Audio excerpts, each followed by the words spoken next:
Shri homeo के YouTube channel में आपका स्वागत है। आज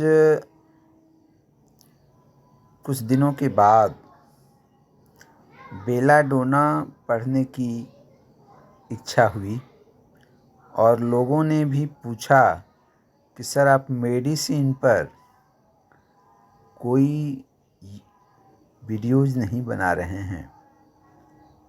तो आज बेलाडोना, जैसा कि आप प्रथम पृष्ठ पर देख रहे होंगे कि एक पौधे का निशान है और वह पौधा बेलाडोना का है। दूसरी तरफ नाउ वेल नाउ सिक बार बार दिखाई पड़ रहा है। ये डॉक्टर एम.एल. सहगल जी का दिया हुआ रूब्रिक है और बहुत ही कारगर है। जैसा कि आप देख पा रहे हैं, नाउ वेल नाउ सिक, अभी वह अच्छा है और अभी वह बीमार है। एक जनरलाइटिस में एक रूब्रिक है, pain come suddenly and go suddenly. Belladonna वहाँ भी है। तो याद आता है कि यह जो बेलाडोना है वह तुरंत में खुश और तुरंत में नाराज हो जाता है। ऐसे इसके और भी रूब्रिक हैं, लेकिन इन सबों को पढ़ने से पहले आइए पढ़ते हैं लाफिंग व्हेन स्पीकिंग। इस रूब्रिक पे लोगों का ध्यान कम जाता था, परंतु डॉक्टर मान की जो किताब होम्योपैथिक माइंड पढ़ने को मिला और तब जब मैंने इसका प्रयोग पहली बार किया था तो मैं बहुत आश्चर्यचकित हुआ था कि ये रूब्रिक भी इतना कारगर हो सकता है। ये तो सामान्य सी घटना है कि कोई व्यक्ति बोल रहा है और मुस्कुरा रहा है, यूं ही मुस्कुरा रहा है, परंतु जब इस रूब्रिक को अन्य रूब्रिक के साथ प्रयोग में लाया गया तो इसका जो रिजल्ट है बेलाडोना के साथ वो अभूतपूर्व रहा।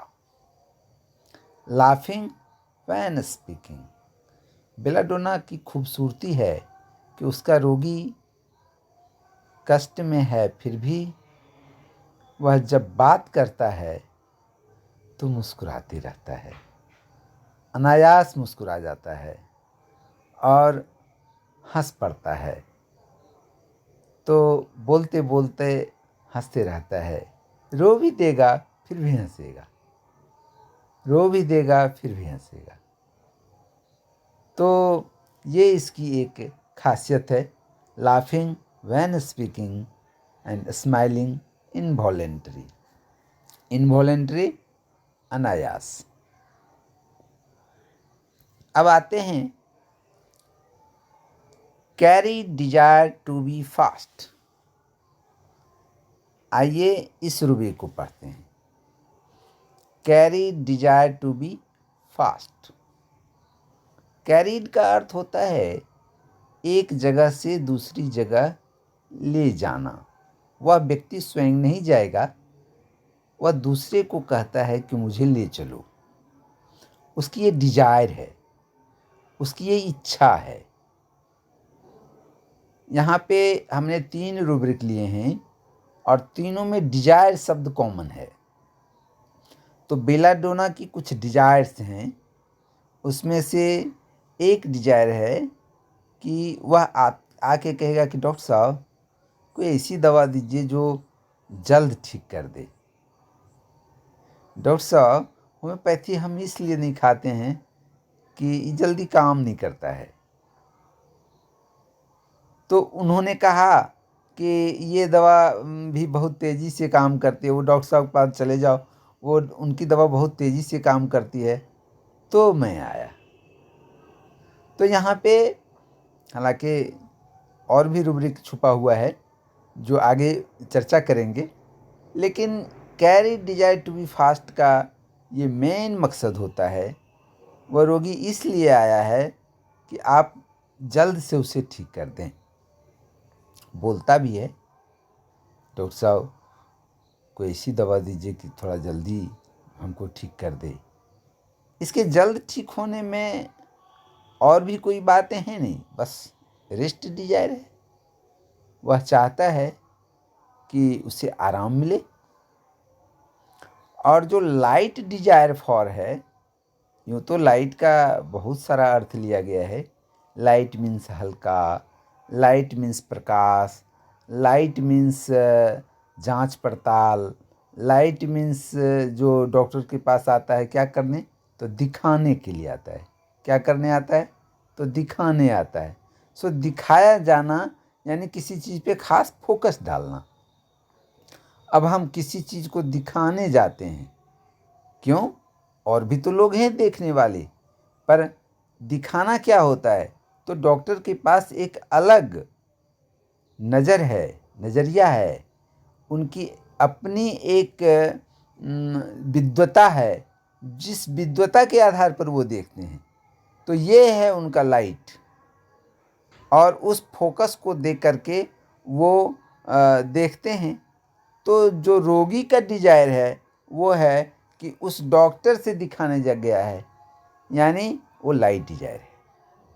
यहाँ पे वो लाइट डिजायर है। और जब वो कहता है ना कि सर बड़ा पेट भारी लगता है सर, थोड़ा पेट हल्का हो जाए, जब मलत्याग हो जाता है तो बड़ा हल्का महसूस होता है, तो वहाँ पे वो लाइट डिजायर है।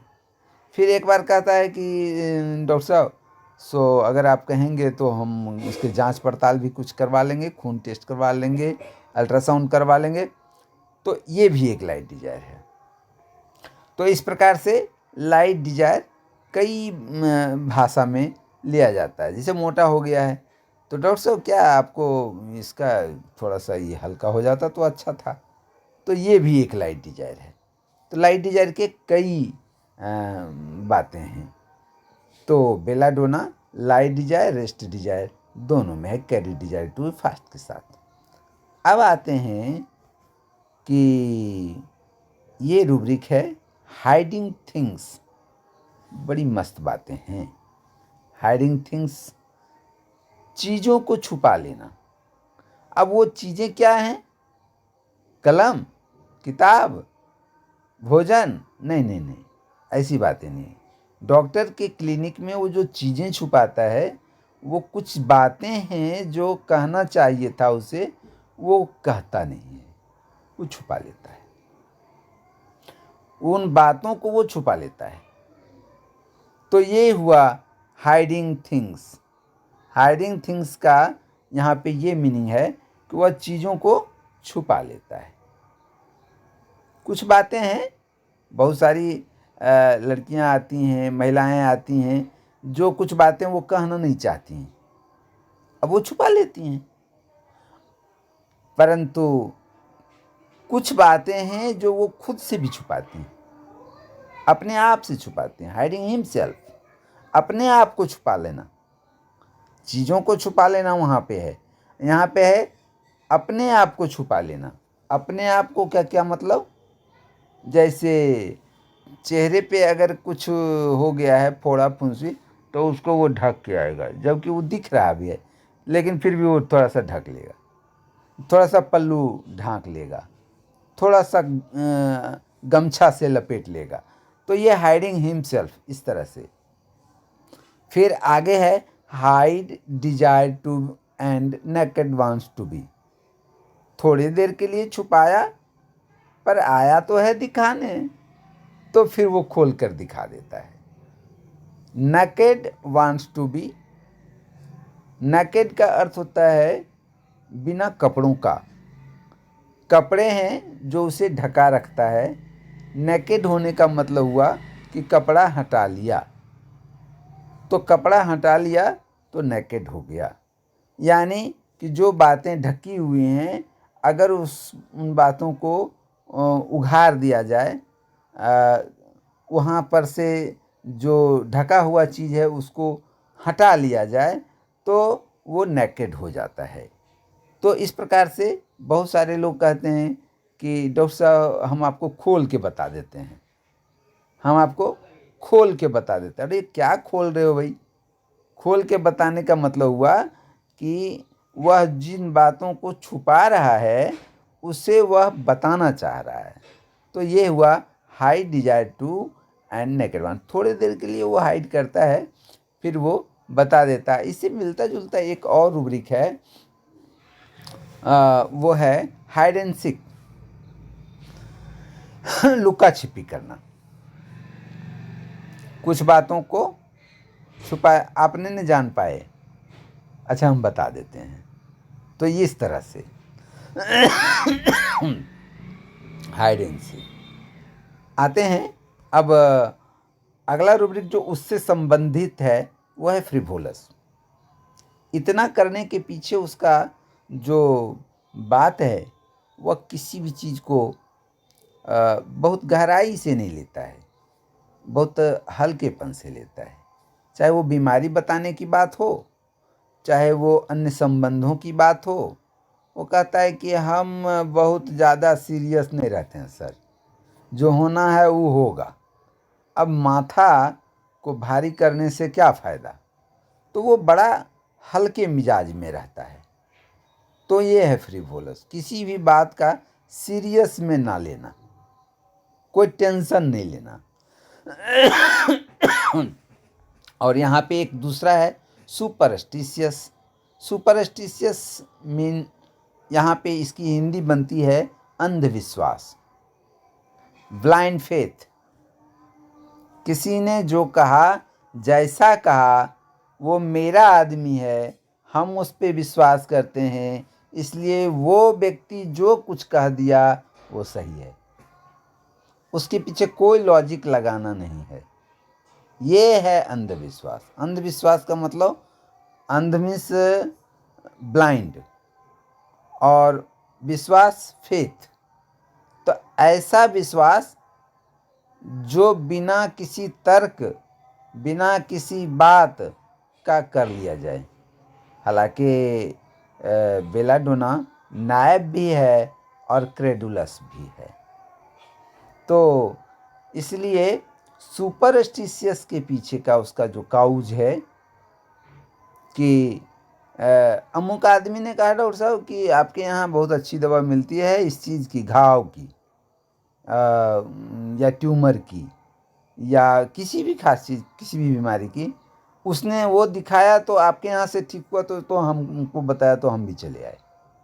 यानी वहाँ लॉजिक नहीं लगाना है कि उसको किन हालातों में ठीक हुआ, उसकी क्या परिस्थिति थी। नो, उसने कह दिया और हम चले आए।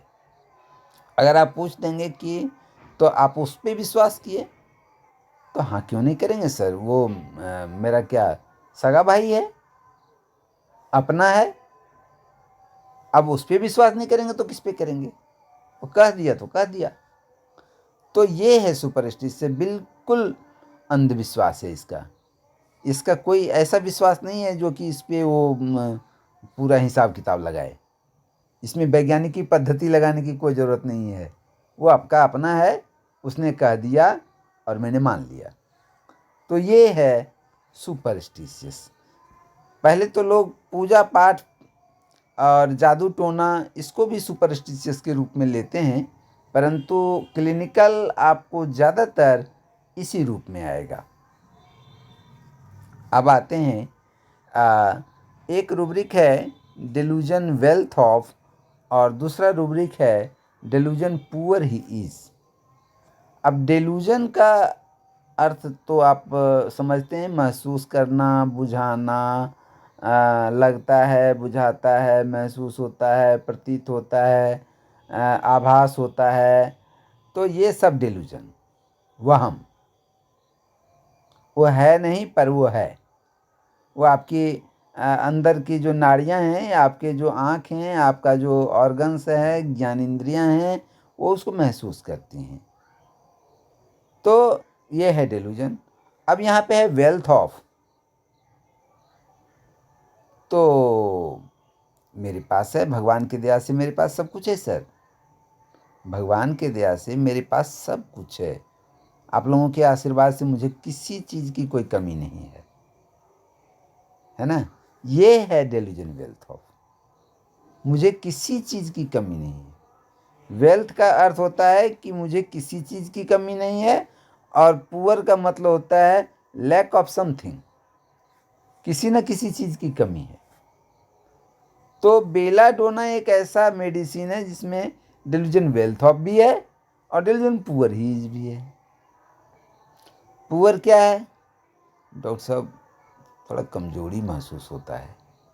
और क्या? डेल्यूजन देखिए ना, यहाँ पे एक पिंपल हो गया है, तो इसे क्या बिगाड़ है? ये भद्दा लगता है सर। अब चेहरा सुंदर है और ये हो गया, कितना खराब लगता है। तो ये है डेल्यूजन पुअर, यानी किसी न किसी चीज़ की कमी हो गई है।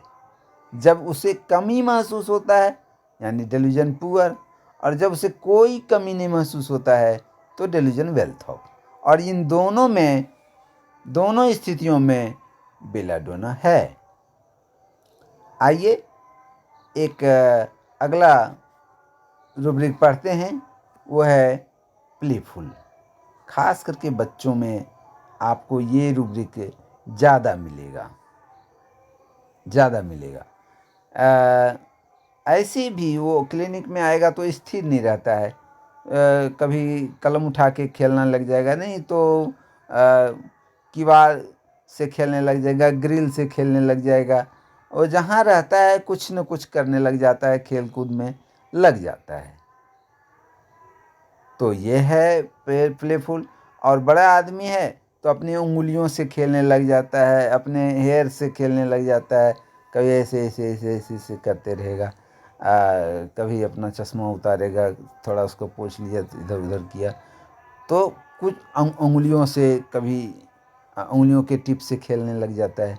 तो ये है प्लेफुल, वो स्थिर नहीं बैठ सकता है। दूसरा है रेस्ट डिजायर फॉर। इसका रोगी आपको कहेगा कि डॉक्टर साहब आराम की स्थिति अभी नहीं आई है, थोड़ा आराम हो जाता तो अच्छा था, थोड़ा आराम मिल जाता तो अच्छा था, और जल्द आराम कर दीजिए, ये इसका पहला प्रॉमिस किया हुआ है।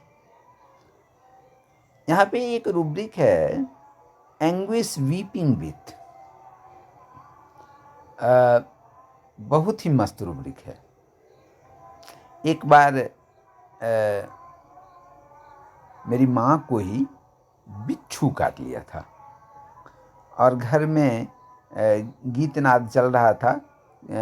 एक बच्चे का मुंडन संस्कार होना था। तो उसमें सारी महिलाएं आके गीत गा रही थी, और मेरी माँ को कहीं से बिच्छू आया और डंक मार दिया। तो वो रोने लग गई। वो देख ली भी, जब तक बिच्छू नहीं देखी तब तक तो मायगे मायगे क्या काट लिया क्या काट लिया। और फिर जैसे ही देखी कि ये तो बिच्छू है, तो वो फेंकी, उसको उठा के हाथ से नोच के फेंकी थी, उंगली में काटा था तो फेंक दी। क्या था? तो बिच्छू था। अब वो रोना शुरू कर दी। मैं वहाँ पे था, टेलीविज़न देख रहा था अंदर में, तो मैं उठ के आया, देखा ये रो रही है। मुझे क्या हुआ? हमारा बिच्छू काट लिया, अब क्या हम करें, हमसे कुछ नहीं। तो उसके वो रोने का और वो जो उसकी स्थिति थी, उससे यही काउंट हुआ कि ये एंग्विश वीपिंग विथ है। और मैंने उसे बेलाडोना की एक खुराक दी, और ऐसा अचरज मैंने कभी होम्योपैथिक के लाइफ में नहीं देखा था। जो डंक लगा था वो परेशान थीं। वो एक खुराक पड़ते ही 2 से 3 मिनट, 2 मिनट भी नहीं हुआ होगा और वो बिल्कुल चंगा हो गई। और फिर वो माहौल लौट आया खुशियों वाला। सारे लोग आश्चर्य में चकित हुए, कौन सी दवा दे दिया भाई जो ऐसा ठीक हो गया। तो एंग्विश वीपिंग विथ के साथ मैंने ये प्रयोग कर रखा था और इसी रूब्रिक को मानकर मैंने बेलाडोना दिया था उस समय। चलिए ठीक है। ऐसे बेलाडोना के साथ और भी कई रूब्रिक हैं, जैसे फिगिंग सिक, अटेंशन डिजायर। फिगिंग सिक में तो प्रायः देखे हैं कि रोगी जो है सो पड़ा हुआ है और कोई उसका अटेंडेंट जब बाहर से आने की आहट सुनता है, आह आह आह आह यानी कराहना शुरू कर देता है। तो ये है बेलाडोना का, बड़ा ही कमाल का है ये बेलाडोना। तो धन्यवाद इसको देखने के लिए, बहुत बहुत धन्यवाद।